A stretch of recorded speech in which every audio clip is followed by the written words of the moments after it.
வேதம் கேட்போம். ஏசாயா 7ஆம் அதிகாரம்.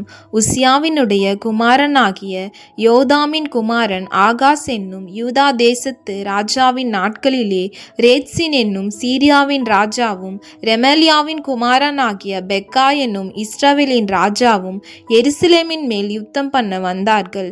அவர்களால் அதை பிடிக்கக்கூடாமற் போயிற்று.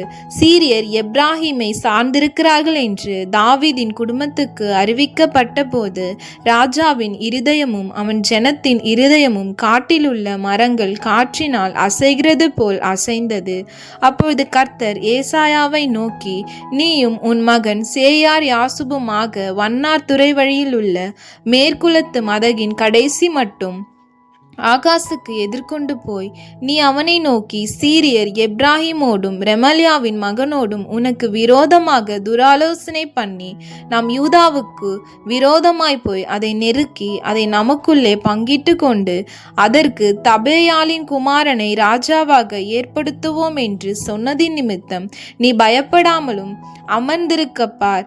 இந்த 2 புகைக்கிற கொல்லிக்கட்டைகள் ஆகிய சீரியரோடு வந்த ரேத்சீனும் ரெமலியாவின் மகனும் கொண்ட உக்கிர கோபத்தின் நிமித்தம் உன் இருதயம் துவள வேண்டாம். கர்த்தராகிய ஆண்டவர் அந்த ஆலோசனை நிலை நிற்பதில்லை, அதின்படி சம்பவிப்பதும் இல்லை. சீரியாவின் தலை தமஸ்கு, தமஸ்குவின் தலை ரேத்சீன். இன்னும் 65 வருஷங்களிலே எப்ராஹிம் ஒரு ஜனமா இராதபடிக்கு நொறுங்குண்டு போம். எப்ராஹிம் தலை சமரியா, சமரியாவின் தலை ரெமலியாவின் மகன். நீங்கள் விசுவாசியாவிட்டால் நிலை பெற மாட்டீர்கள் என்று சொல் என்றார். பின்னும் கர்த்தர் ஆகாசை நோக்கி, நீ உன் தேவனாகிய கர்த்தரிடத்தில் ஒரு அடையாளத்தை வேண்டிக்கொள். அதை ஆழத்தில் இருந்தாகிலும் உன்னதத்தில் இருந்தாகிலும் உண்டாக்க கேட்டுக்கொள் என்று சொன்னார். ஆகாசோ, நான் கேட்க மாட்டேன், நான் கர்த்தரை பரீட்சை செய்ய மாட்டேன் என்றான். அப்பொழுது ஏசாயா, தாவீதின் வம்சத்தாரே கேளுங்கள், நீங்கள் மனுஷரை விசனப்படுத்துகிறது போதாதென்று என் தேவனையும் விசனப்படுத்த பார்க்கிறீர்களோ? ஆதலால் ஆண்டவர் தாமே உங்களுக்கு ஒரு அடையாளத்தை கொடுப்பார். இதோ, ஒரு கன்னிகை கர்ப்பவதியாகி ஒரு குமாரனை பெறுவாள். அவருக்கு இம்மானுவேல் என்று பெயரிடுவாள். தீமையை வெறுத்து நன்மையை தெரிந்து கொள்ள அறியும் வயது மட்டும் அவர் வெண்ணையும் தேனையும் சாப்பிடுவார். அந்த பிள்ளை தீமையை வெறுக்கவும் நன்மையை தெரிந்து கொள்ளவும் அறிகிறதற்கு முன்னே நீ அருவருக்கிற தேசம் அதன் 2 ராஜாக்களால் விட்டுவிடப்படும். எப்ராஹிம் யூதாவை விட்டு பிரிந்த நாள் முதல் வராத நாட்களை கர்த்தர் உன்மேலும் உன் ஜனத்தின் மேலும் உன் பிதாவினுடைய வம்சத்தின் மேலும் அசிரியாவின் ராஜாவினாலே வரப்பண்ணுவார்.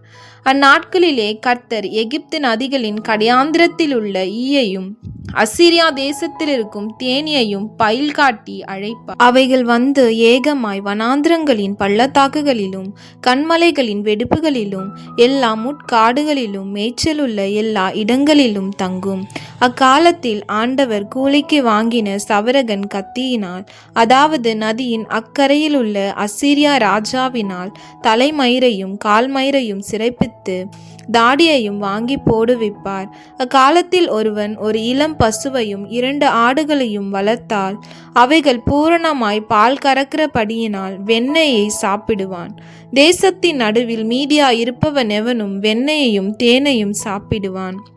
அந்நாளிலே 1000 வெள்ளிக்காசு பெறும். 1000 திராட்சை செடியிருந்த நிலமெல்லாம் முட்செடியும் நெரிஞ்சலும் ஆகும். தேசம் எங்கும் முட்செடியும் நெரிஞ்சலும் உண்டாயிருப்பதினால் அம்புகளையும் வில்லையும் பிடித்து அங்கே போக வேண்டியதா இருக்கும். மண்வெட்டியால் கொத்தப்படுகிற மலைகள் உண்டே. முட்செடிகளும் நெரிஞ்சல்களும் பயப்படுவதினால் அவைகளில் ஒன்றிற்கும் போகக்கூடாமையினால் அவைகள் மாடுகளை ஓட்டிவிடுவதற்கும் ஆடுகள் மிதிப்பதற்குமான இடமாயிருக்கும் என்றான்.